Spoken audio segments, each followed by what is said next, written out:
Oui, bonjour. Je m'appelle Cheikh Tidiane Gaye, un des adjoints au président du COMAF. Monsieur Gaye, dites-nous quel est l'objet de votre présence ici à la gouvernance du Kaolack aujourd'hui? Mais comme vous l'avez bien lu sur la convocation, c'est pour venir assister à la réunion préparative du Gamou de Taïba Niassène qui célèbre la naissance de Cheikh Ibrahim Niass radiyallahu ta'ala anhu. Alors qu'est-ce qu'on pourrait retenir au sortir de cette CAP? Est-ce qu'on peut dire que vous êtes optimiste? Optimistes, oui, nous sommes toujours optimistes parce que nous sommes des croyants, nous sommes des musulmans de croire, des talibés de Cheikh sous la direction de Cheikh Ibrahim Niass. L'optimisme est toujours là, mais ça n'empêche pas qu'on prenne toutes les précautions pour essayer de faire de notre mieux pour que cette organisation puisse être la plus parfaite possible. Et cela, on le fait toujours en collaboration, et vraiment en parfaite collaboration, en parfaite intelligence avec les autorités administratives de l'État. Alors, quelles sont les doléances phares que vous avez sollicitées l'intervention de ces services? J'aurais parlé surtout de sollicitations au lieu de doléances. C'est des sollicitations qui vont dans le sens d'une meilleure organisation, comme je disais tout à l'heure. Parce que pour organiser le Gamou, il y a des choses qui relèvent du comité d'organisation en tant que structure privée et d'autres qui relèvent de l'État, de la responsabilité de l'État. C'est pourquoi nous nous approchons toujours de ces autorités pour que cette partie qui ne dépend pas de nous, qu'on discute de cette partie avec les autorités de l'État pour que les populations, les disciples qui viennent à Taïba Niassène ou Medina Baye ou un peu partout où la communauté organise des manifestations puissent venir en paix, y séjourner en paix et retourner paisiblement chez eux. Et le doléant est toujours là, l'axe du Ngiraye Taïba? L'axe du Ngiraye Taïba est toujours là, c'est l'état de la route. C'est une route qui est très étroite. Vous l'avez suivi tout à l'heure avec le régional de la Géroute qui nous disait que la largeur de la route était de 4 mètres. Ça, tout le monde sait que 2 véhicules ne peuvent pas circuler correctement sur une route de 4 mètres. Ils ont dit qu'ils ont fait des élargissements au niveau des accotements jusqu'à ce que la largeur est de 6 mètres actuellement. Même les 6 mètres, nous c'est une route départementale. Si la loi dit que pour les routes départementales, la largeur c'est de 6, nous sommes d'accord parce que nous ne sommes pas des hors-la-loi. Mais quand même, si c'est une route qui mène vers Taïba Niassène, le lieu de naissance de Cheikh Ibrahim Niass, où la fréquentation peut dépasser le niveau de fréquentation d'une route nationale ou internationale ou sous-régionale, je pense qu'il est nécessaire pour sauvegarder les vies humaines d'élargir cette route-là pour qu'elle ait des dimensions qui permettent aux gens de circuler correctement là-bas.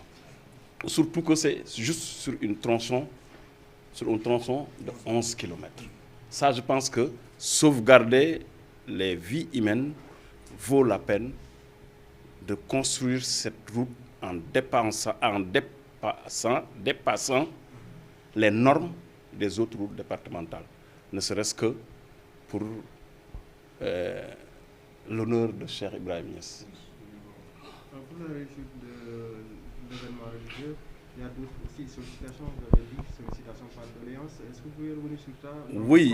Oui, d'autres préoccupations, dont la plus importante est le remblai de la ville de Taïba. Vous êtes tous témoins des inondations qu'il y a eu cette année à Taïba Niassène. Ces inondations ont laissé des séquelles qui sont toujours là-bas.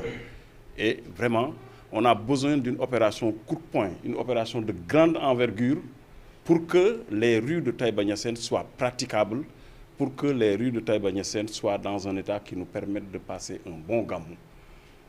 C'est nécessaire parce que toute la population qui se rend à Taïba Niassène n'a pas de pied à terre au niveau de cette ville. Il y a des gens, ils n'ont que leur véhicule et la rue. C'est lié à la dimension actuelle de la ville.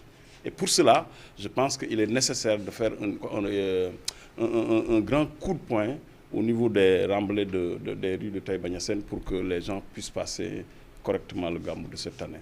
Le COMAF également est en train de travailler pour la promotion du tourisme religieux, afin vraiment de rendre visible nos unités religieuses au Sénégal. Qu'est-ce que vous avez à dire par rapport à cette situation? Peut-être que ce n'est pas directement lié au gamou, mais on ne peut pas séparer cette question du gamou. Je dis que le COMAF, en tant que comité d'organisation, a une commission qui s'appelle Commission Protocole, dirigée par notre Serigne Cheikh Tidiane Niang, qui a tenu récemment un séminaire atelier de 10 jours de formation en tourisme religieux pour des condisciples qui évoluent avec nous dans l'organisation. Et mieux, je peux vous dire qu'on ne l'a pas tenu en tant que communauté religieuse de Cheikh Ibrahim Niass. On a invité d'autres communautés religieuses qui y ont participé, précisément nos parents de Thiénaba. On a séjourné pendant 10 jours ici à Kergan avec une école de formation qui a vraiment formé les gens avec l'accompagnement de l'État parce que la clôture a été honorée par la présence d'un des conseils techniques du ministre du Tourisme parce qu'en ce moment, le président était à Tambacounda en conseil des ministres décentralisé. C'est ça qui faisait que le ministre du Tourisme ne pouvait pas être présent. Mais c'est lui-même qui avait promis de clôturer cette activité. Pour vous dire que le tourisme religieux est une richesse que le bon Dieu a offert au Sénégal, que nous devons exploiter à l'image des préoccupations et des avantages, à l'image de la manière dont nous faisons des efforts pour exploiter le pétrole ou bien l'arachide ou bien le mil ou bien toute autre richesse. C'est une richesse qui peut aider le Sénégal dans ses activités de développement. Pour revenir au gamou proprement dit, est-ce que vous êtes satisfait des engagements pris par le comité régional de développement, le CRD? Nous croyons aux engagements. Nous croyons sincèrement aux propos qui sont tenus par tous les chefs de service ici, à leur tête le gouverneur. Et le marabout l'a dit, Cheikh Baye Mamoun. Quand tu l'écoutes, tu sais que voilà une personne engagée, une personne qu'on pense être sincère dans ce qu'il dit et il le fait avec professionnalisme. Donc, on ne peut pas être mieux rassuré.